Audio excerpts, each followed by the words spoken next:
This episode is proudly supported by Powerhouse Parramatta. Powerhouse Parramatta will open in 2025. The new museum will be the largest in New South Wales and is determined to offer the very best in hospitality. Perhaps your business can be part of defining a food and beverage offering which is expected to cater to 2 million visitors a year. This incredible opportunity for operators includes retail food and beverage, in-house residential catering, events and other hospitality ventures, encapsulating the diversity of cuisines and cultures that make Western Sydney so exciting. Interested to learn more? Powerhouse invites food and beverage operators to a briefing on Tuesday, 8th of August. For more information and to register for this exclusive briefing, go to powerhouse.com.au. The different flavors, the different things, the different cuisines. I'm really curious, I'm very crafty, so I was really attracted to the creativity part of it, and then it's edible creativity. Who doesn't like it? This is the Deep in the Weeds podcast. I'm Anthony Huckstep. Spanish cuisine suits much of Australia's climate, but its influence is not as great as many other cuisines. Still, there have been some, Frank Camorra, the Porteño Group, to name a few, that have helped shine a spotlight on this vibrant cuisine. There are many Spanish chefs down under, and a new movement to shine a bigger light on the industry is emerging. Ana Cortes Garcia is the head chef of Ho Fook in Melbourne. Ana, how are you? Hello, Huck. I'm good, thank you. How are you? I'm good. You're a Spanish chef with a proud, very proud of your heritage and cuisine, and currently the head chef of Ho Fook. What's it like in your role at the moment with a cuisine so different to your heritage? It is the joy of cooking, I believe. It's always learning something different, and it's not just techniques, it's also flavors, ingredients, and just another culture. And it's always to find things that connect flavors or remember to my heritage on the way that Chinese cooking is done. Tell us about your role and Ho Fook. Its influence is incredible. What's it like there at the moment? So we are a small team at Ho Fook. I'm the head chef there. We are a team of 4 chefs if we on a regular basis. We do tasting menu only. We moved to tasting menu through lockdowns to optimize the situation. And at the moment, finally we are open fully, no restrictions, and yeah, it's going quite well actually, quite well. On a daily basis, it's just basically cop it up with the bookings and shortage of staff and put it together.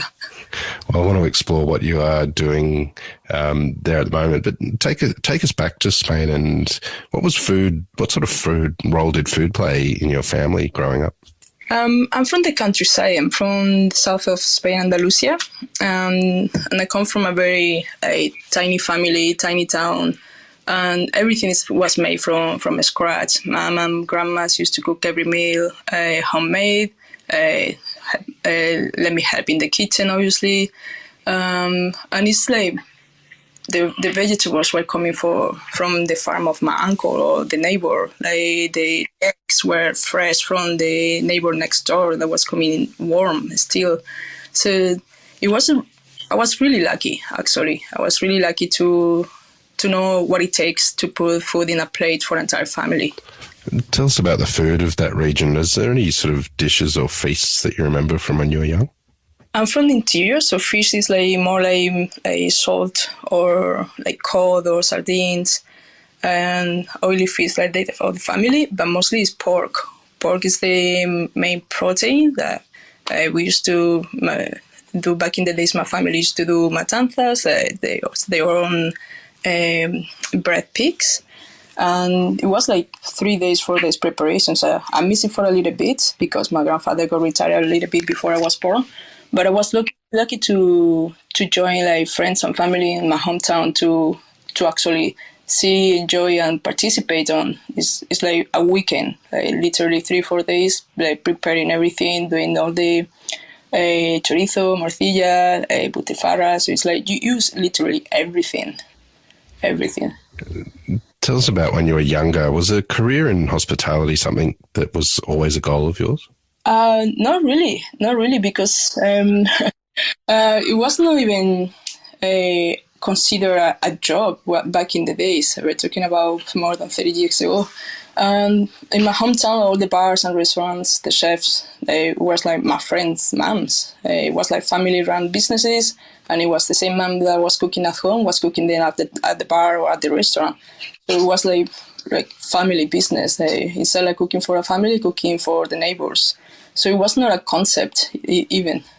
What was the first stepping stone into the industry for you? Literally was playing to help the waitress when we were in summer sitting down in a terrace. So it's like, it was fun. So let's play to be waiters, because in the kitchen you couldn't step in, obviously. And yeah, it was like, I was always around food. So for me, it's like, it was a transition more like it clicked the possibility to make it a career when a friend joined chef school. And I was at the moment deciding what to do in the future. It was like finishing high school. So it was the moment that you choose the path. And the way that he was talking about what he was creating, what he was learning, he was coming back home on the weekends and helping his father on the farm, but then cook something that he learned that week at the school. And I was mesmerized. Not only the different flavors, the different things, the different cuisines. And I was like, I'm really curious, I'm very crafty. So I was like really attracted to the creativity part of it. And then it's edible creativity. Who doesn't like it? What did your family think of the idea of you having a career as a chef? It was a no. It was a no. It was not even a conversation. It was a no. You can go to uni, study. My mom wants me to do economics, to sit down in a bank with aircon in summer, heater in winter. My brother was at the moment at uni studying physics, so it was no. You will go to uni. We didn't have the chance, so we can provide to your brother. So you have to go. So no, I don't have to. I don't want to study something that I don't want to be. I don't want to waste my time. And it's the classic parents' phrase: you first study, and then you can do whatever you want. It was like a couple of years moving backward, forwards, this conversation, and. It was I was 16 at the moment, and I went to chef school with 18, and they told me if on the first semester you don't come with good grades, you don't go back to try in the second to make it better. I was like, okay. I did. It's like when you study something that you like, it is easy. You started with studying front of house management. What led to the move into the kitchen? I wanted always to study culinary, but it is a public school and it's a very high demand from the entire area. And then really not only on your grades, it's like if you live close, you have more chances to get in the school. If your family is numerous, more than 3 siblings, you get more chances to get in, which is it doesn't make much sense, the selection. But I didn't make it on the first selection. So, but they told me if you study here, then the year after you're gonna go in straight away because the year after you're gonna have the same situation. I said, okay, still related to hospitality, and it's also something that is good to know. So that's why I studied first front of house management for a couple of years, and then I finally got my foot in the kitchen. What were the really key sort of experiences and venues for you in those early years in the kitchen? I was for the first few years working in the same city that I studied, and at some point after 4 or 5 years, it was I didn't see much progression that I could do. The level of cooking of the best restaurants were the best, but I wanted to do more. I wanted to learn more, and I wanted to explore cuisine deeply, not only small restaurants. And then I moved to a big company of hotels. It's called Paradores Nacionales de Turismo. And I worked across the country, which is focused on local cuisines, local ingredients. The cheese come from the neighbor around the corner that only make 20 wheels a month. fresh teas, like cures, same way cure meats. It's like really traditional cooking in a fine dining-ish setup. And yeah, it was like I really learned a lot about my own gastronomy, not only from my area, because I worked from north of the country to the southeast. So it was like really rewarding and continuous learning. You spent a bit of your career in London. What sort of impact did that have on you? Oh, when I got there, I was like, wow, this is real life. The first like, shock was like how busy that city is, and it's like never stop. And I got there, and the first thing that I did was I started like an internship at Viajant by Nuno Mendes, the one Michelin star restaurant, because I wanted to see what is the path of that city in a kitchen. And I stayed there, but then I needed a real job. So I started doing trial. My first trial was like 17 hours because I thought that I would get it paid. I didn't get it paid. I peeled like 5 kilos of garlic, 7 kilos of onions. So just like they were hanging me there until the end for have a chat. It's like 3 hours peeling onion and garlic. So I want to go home. It's 1 a.m. Anyway, so then I took my first job, like just, through our foreign, you need a job to make money, and took the first one it was okay, the salary and the job as a pastry. It was the worst job of my life, actually. It was the really, really worst, like, not for the food, it was like the environment. So the pastry chef was like really aggressive, calling me things like you dumb, you don't speak English, you don't understand. So I understand most of it. Like, I'm lucky that I don't understand the rest. But you put your head down and say, no, you need the money. But then, thankfully, I got an offer for a new opening with Nuno Mendes as well, at Chicken Firehouse. I ran off of that kitchen, literally. When I gave my notice, I just like went to the changing room and said, I'm not staying after the way that you have talked to me, I'm leaving. And I got changed and left. And then I started this place. Started this place at Chicken Firehouse. And it was like, for me, the really eye-opening of what fine dining on a 300 covers services, like no per service. It is what it takes, a massive team. Like, it was like opening from deciding the menus and the dishes. Like, I was there when the team was already only 2 weeks in the kitchen.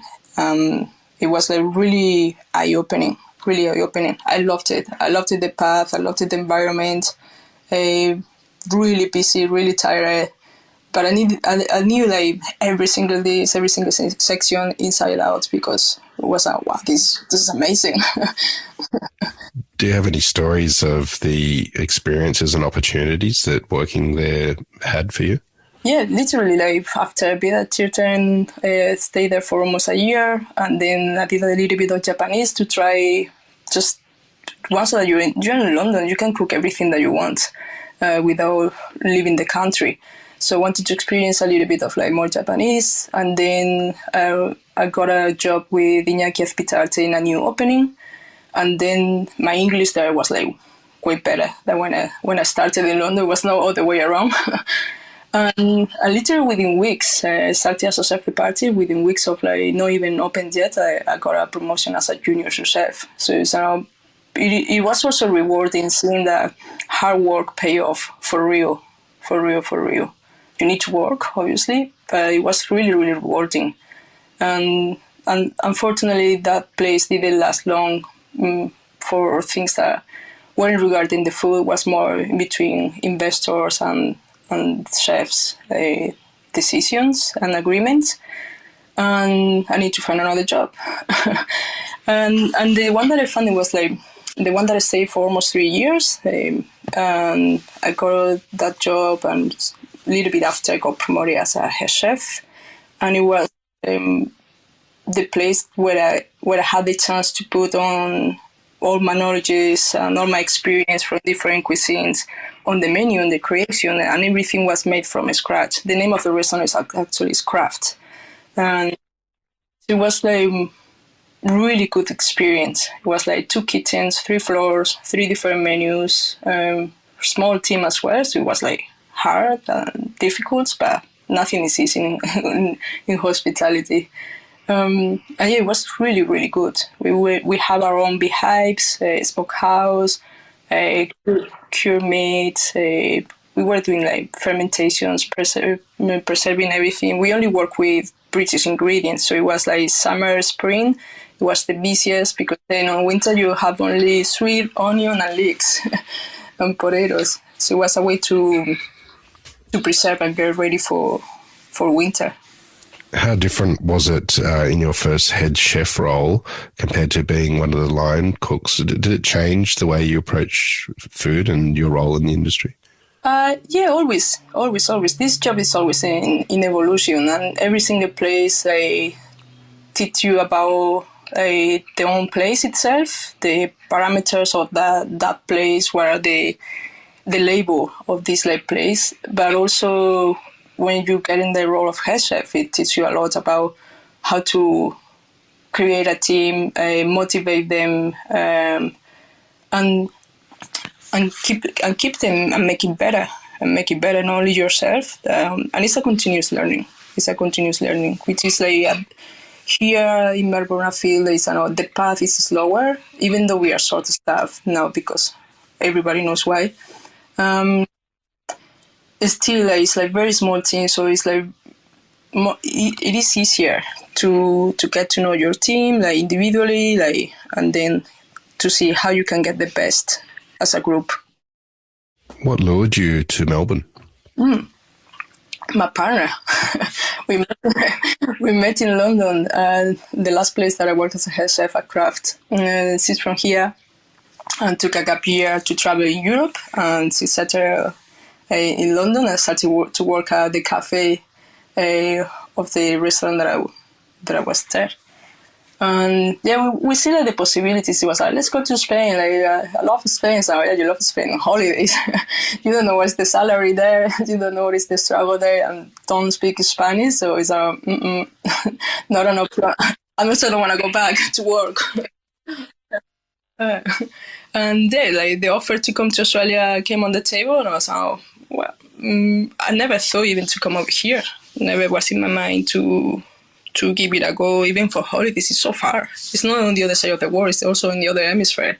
So it was never as an option, but look, I took it.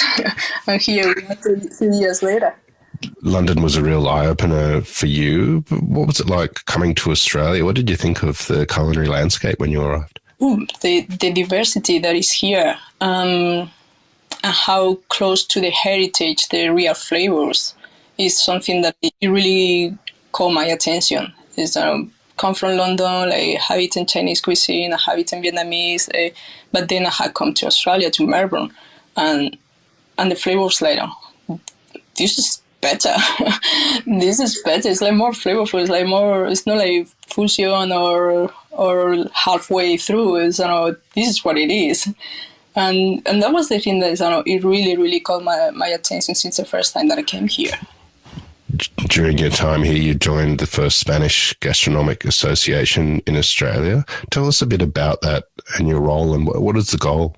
So during the first year of lockdown, it was like actually funded, even though it was a massive networking of like mostly chefs in Australia. It was like it happened 2 years ago. And I'm the president of the association, and we have increased even the amount of members from, I think that when we started we were like barely 20 2 years ago, and now we are like almost 60 if we haven't passed it yet. We have done some events mostly online, like because we are all over the country, so it's like really difficult to do something together physically. Internet is the best tool. But even though like that, we did like 1 year ago here in Melbourne, a few masterclass. Frank Amora participated doing pescadito frito, the fried fish Andalusian style. I did another one with canned food, like how to make it like a little bit more large or fun. We we basically like wants to promote, not like tell that people are doing it wrong. We are not here punkies of Spanish cuisines and no, you cannot put chorizo in your paella. So yeah, you can put it, but don't call it traditional. Don't call it. You're gonna eat it, So you're gonna eat your food. You know better than anybody what you like. So, but this is the thing that we feel the necessity of this association because of the lack of connection of our traditional cuisine. And we are trying to use always all the ingredients available that you can import that are key ingredients to our culture. It's not just the flavor, it's like why we preserve like fish this way and not that way, why we can it, why we don't dry, why we do different ways.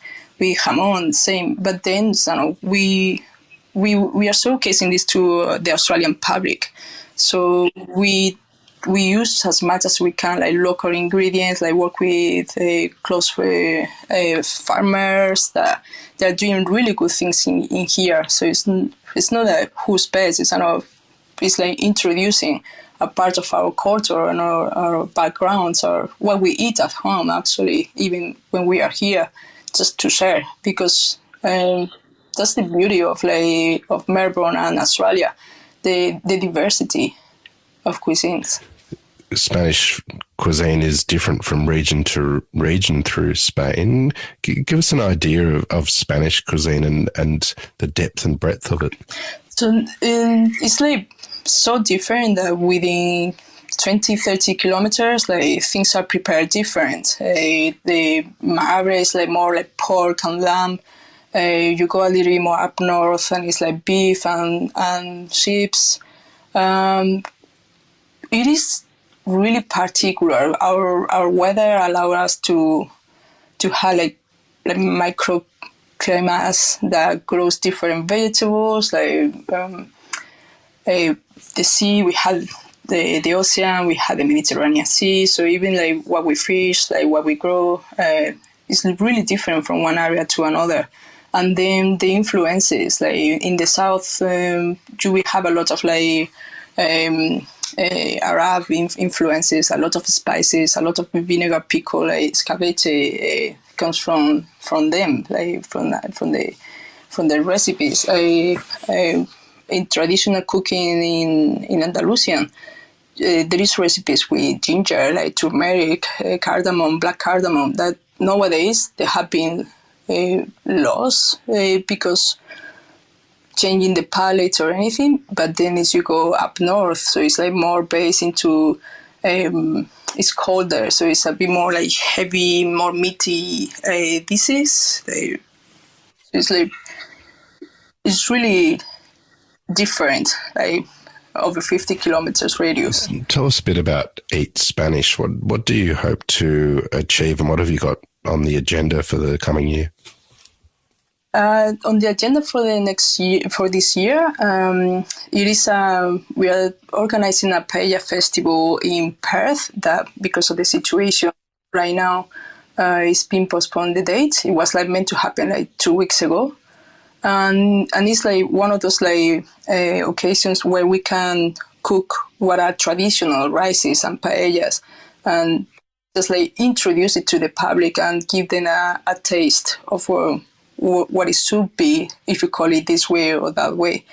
Then our purpose is that little by little introduce our gastronomy and for people to be familiar with. It's just it really deserves some recognition since like it's a lot of Spaniards living in Australia. You're working with Victor Leong, who's become a renowned chef in Australia. Tell us about the working relationship and what it's like in the kitchens at Ho Fook. Yeah, Victor is like he's the executive chef. So the way that we work together is like when we change the menu, which thankfully is like quite often, it's like fun. We just talk about what we want to cook. Like we talk how we want to approach a dish or a protein or a vegetable. It's just not like his decision, my decision. Because I feel that it has been evolutive in that way that we talk about what we want to do. And obviously when he says like, I want to do this, he's the boss, he pays my salary. The just chef is a just chef, very clear. But yeah, it's like, it is fun. He's like really knowledgeable, and it's also the perspective that it's not only food, it's a small business, it's a small team, and it brings you a platform to see further than the kitchen, like how customers will eat the dish, how the profile of public that we have, and what is the Ho Fook label, like what is the parameters, and from that we just work talking. We just like communicate, like talk about what we want to do, like plan ahead, and yeah, it's really, really fun. The majority of your time in Australia has been during this strange pandemic sort of period in our lives.